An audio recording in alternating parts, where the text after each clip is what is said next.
Novel Goodbye Mr. Chips. Important questions, answers. Chapter number 2. Where was Brookfield School situated and how did it look? Brookfield school کہاں واقع تھا اور یہ کیسا دکھائی دیتا تھا؟ یا write a note on Brookfield. Brookfield پر نوٹ لکھیں. ان دونوں کوسچنز کا آنسر ایک ہی ہے.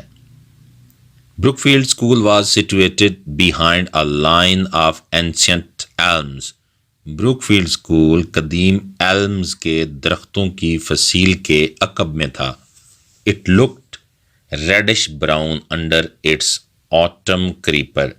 یہ موسم خزاں کی بیلوں کے نیچے سرخی مائل براؤن دکھائی دیتا تھا. It consisted of a group 18th century buildings. Brookfield کی عمارت 18ویں صدی کی عمارتوں کے ایک گروپ پر مشتمل تھی. These buildings centered upon a quad. ان عمارتوں کے درمیان ایک صحن تھا.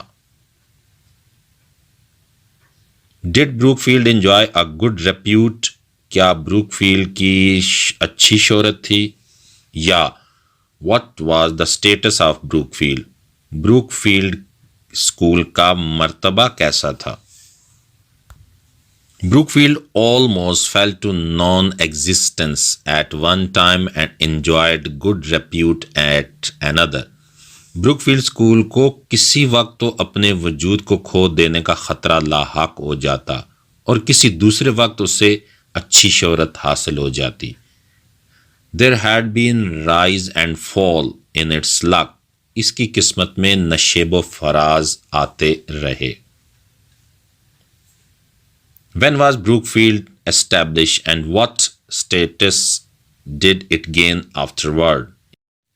بروکفیلڈ اسکول کب قائم کیا گیا اور اس کے بعد اسے کیا رتبہ ملا؟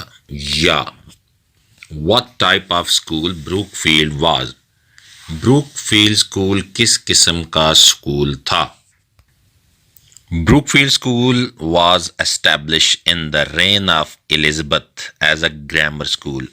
بروکفیلڈ اسکول الزبتھ کے دور حکومت میں بطور ایک گرامر اسکول قائم کیا گیا. بروکفیلڈ almost fell to non-existence at one time and enjoyed good repute at another. Brookfield school کو کسی وقت تو اپنے وجود کو کھو دینے کا خطرہ لاحق ہو جاتا اور کسی دوسرے وقت اسے اچھی شہرت حاصل ہو جاتی. There had been rise and fall in its luck. اس کی قسمت میں نشیب و فراز آتے رہے. What contribution did Brookfield make to the England? بروکفیلڈ کا انگلینڈ کی ترقی میں کیا حصہ ہے؟ یا what is the contribution of Brookfield School of England? اس کی بھی وہی معنی ہے. What type of men did Brookfield School produce? Brookfield school نے کس قسم کے آدمی تربیت دے کر روانہ کیے؟ The contribution of Brookfield School to England is quite notable. بروکفیلڈ کا انگلینڈ کی ترقی میں حصہ قابل قدر ہے. Brookfield supplied judges, peers and bishops. بروکفیلڈ نے ججز، نواب اور پادری پیدا کیے. موسٹلی زیادہ تر it supplied merchants, squires and parsons. اس نے تاجر، زمیندار اور پادری پیدا کیے. Assess Mr. Chips as a teacher. Mr Chips کا بطور استاد جائزہ لیں.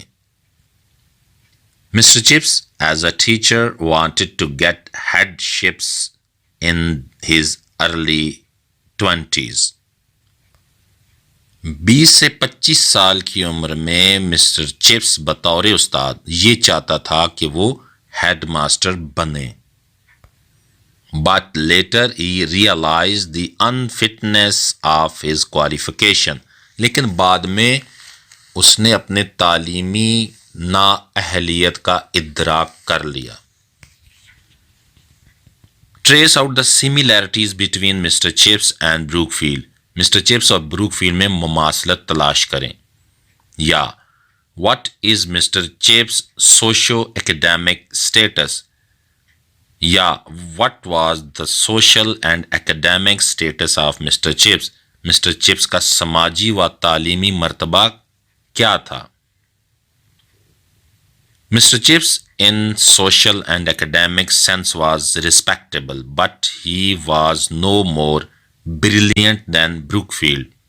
مسٹر چپس سماجی اور تعلیمی لحاظ سے تو معزز تھا لیکن وہ بروک فیلڈ سے زیادہ شاندار نہیں تھا. If Brookfield had been a school of high position, اگر بروک فیلڈ اعلیٰ مرتبے کا سکول ہوتا, it would not have taken Mr. Chips, تو وہ کبھی بھی مسٹر چپس کو قبول نہ کرتا. When did Mr. Chips retire from the Brookfield for the first time? Brookfield سے پہلی مرتبہ مسٹر چپس کب ریٹائر ہوا. یا what was Mr. Chips presented at the time of retirement. Mr Chips کو ریٹائرمنٹ کے وقت کیا پیش کیا گیا. یا what was presented to Mr. Chips on the occasion of his farewell party. Mr Chips کو الوداعی پارٹی کے موقع پر کیا پیش کیا گیا. یا when did Mr. Chips retire from the Brookfield and what was presented to him. Brookfield سے مسٹر چپس کب ریٹائر ہوا اور اسے کیا پیش کیا گیا. ان سارے کوشچن کا آنسر ایک ہی ہے. Mister Chips retire from the Brookfield in 1913. Mister Chips Brookfield سے 1913 میں ریٹائر ہوا. He was 65 years old. اس کی عمر 65 سال تھی. He was presented a check, a writing desk and a clock on his retirement. Retirement کے وقت اسے ایک چیک, لکھنے کے لیے ایک میز اور ایک کلاک پیش کیے گئے.